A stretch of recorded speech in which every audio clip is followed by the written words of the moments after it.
আসসালামু আলাইকুম রহমতুল্লাহি ওয়া বারাকাতুহু।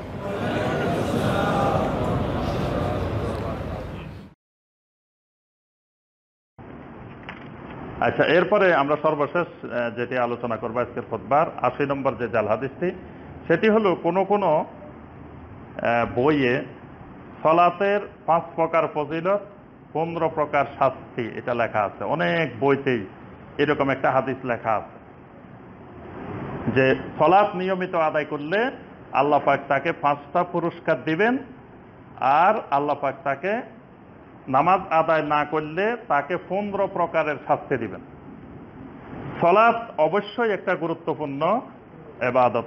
ঈমানের পরে সবচেয়ে গুরুত্বপূর্ণ ইবাদত হলো সলাত, এবং সলাতের সাথে ঈমানের গভীর সম্পর্ক, একটা আরেকটার সাথে অঙ্গাঙ্গিভাবে জড়িত। এবং কিয়ামতের ময়দানে সর্বপ্রথম আল্লাহ সুবহানাহু ওয়া তাআলা হিসাব নেবেন সলাতের, নামাজের। এই ব্যাপারে অসংখ্য কোরআনে কারিমের আয়াত আছে এবং অসংখ্য নবী সাল্লাল্লাহু আলাইহি ওয়াসাল্লামের সহিহ হাদিস বিদ্যমান।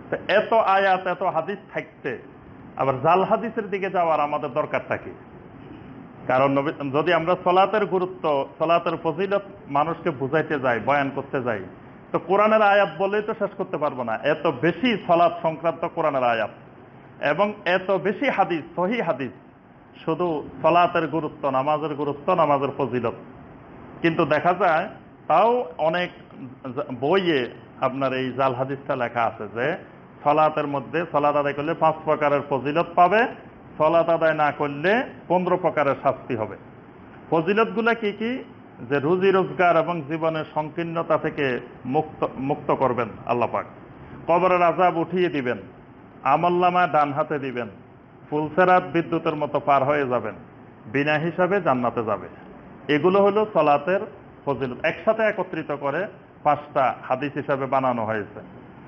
আর ১৫ প্রকারের শাস্তির কথা আছে যে ৫ প্রকার দুনিয়াতে হবে, ৩ প্রকার মৃত্যুর সময় হবে, ৩ প্রকার কবরে হবে, ৩ প্রকার কবর থেকে ওঠার সময়, বের হওয়ার সময় হবে।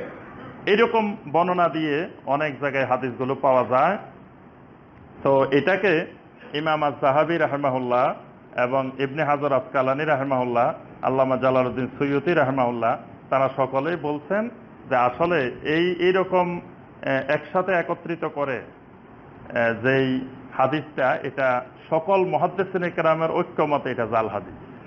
অর্থাৎ এইরকম নবী সাল্লাল্লাহু আলাইহি ওয়াসাল্লাম একসাথে একত্রিত করে যে নামাজ আদায় করলে এরকম ৫ প্রকারের ফজিলত পাওয়া যাবে, আদায় না করলে এরকম ১৫ প্রকারের শাস্তি হবে, এরকম কোন বর্ণনা নবী সাল্লাল্লাহু আলাইহি ওয়াসাল্লাম থেকে পাওয়া যায় না। অর্থাৎ যেই সনদে, যেই হাদিসে আসছে, এই হাদিসের সনদের ব্যাপারে সমস্ত মুহাদ্দিসিনে কেরাম বলছেন যে এই হাদিসটি জাল হাদিস। আল্লাহ সুবহানাহু ওয়া তাআলা আমাদের সবাইকে সমস্ত প্রকার জাল হাদিস থেকে, জাল হাদিসের আমল থেকে আল্লাহ পাক হেফাজত করুন। এবং জাল হাদিসকে হাদিস হিসাবে বলা এটাও গুনার কাজ। মানে জাল হাদিস, কিন্তু আপনি বললেন যে হাদিসে বর্ণিত আছে, হাদিসে বর্ণিত আছে, হাদিসে বর্ণিত আছে বললে বোঝা যায় যে এটা জাল না। এজন্য জাল হাদিস, এটাকে আমরা হাদিস বলি, কিন্তু হাদিসটা এটা মূলত হাদিস না। এটা হলো নবী সাল্লাল্লাহু আলাইহি ওয়াসাল্লামের নামে মিথ্যা একটা কথা। তো মিথ্যা কথাটা যেহেতু নবী সাল্লাল্লাহু আলাইহি ওয়াসাল্লামের নামে হয়, এই জন্য বলা হয় এটা জাল হাদিস। এই জন্য এই হাদিসগুলো যখন বর্ণনা করা হবে তখন বলা হবে যে বিভিন্ন জাল হাদিসে বর্ণিত আছে, জাল হাদিসে বলা আছে। হাদিসে বর্ণিত আছে এই কথা বললে বোঝা যাবে যে এটা সহিহ হইতে পারে, হাসান হইতে পারে, বা দঈফ হইতে পারে, হাদিসে বর্ণিত আছে। এই জন্য এগুলোকে হাদিস হিসাবেই কোথাও উল্লেখ করা যাবে না, বর্ণনা করা যাবে না, বয়ান করা যাবে না। এগুলোর প্রচার হাদিস হিসাবে করা যাবে না, এগুলো করতে হবে জাল হাদিস হিসাবে। আল্লাহ সুবহানাহু ওয়া তাআলা আমাদের সবাইকে সকল প্রকার জাল হাদিস থেকে আল্লাহ পাক হেফাজত করুন। আমাদের সবাইকে কোরআন এবং সুন্নাহর উপরে ইস্তেকামত থাকার তৌফিক দান করুন। আমাদের সকলের আমালগুলোকে আল্লাহ পাক কোরআন এবং সহিহ হাদিস অনুযায়ী করার তৌফিক দান করুন। সমস্ত প্রকার শিরিক বিদআত থেকে আমাদেরকে আল্লাহ পাক দূরে থাকার তৌফিক দান করুন। তাওহীদ এবং সুন্নতের উপরে ইস্তেকামত থাকার আল্লাহ পাক তৌফিক দান করুন। আমিন ইয়া রাব্বাল আলামিন। সুবহানাকা আল্লাহুম্মা বিহামদিকা আশহাদু আল্লা ইলাহা ইল্লা আনতা আস্তাগফিরুকা ওয়া আতুবু ইলাইক। আসসালামু আলাইকুম ওয়া রাহমাতুল্লাহি ওয়া বারাকাতুহু।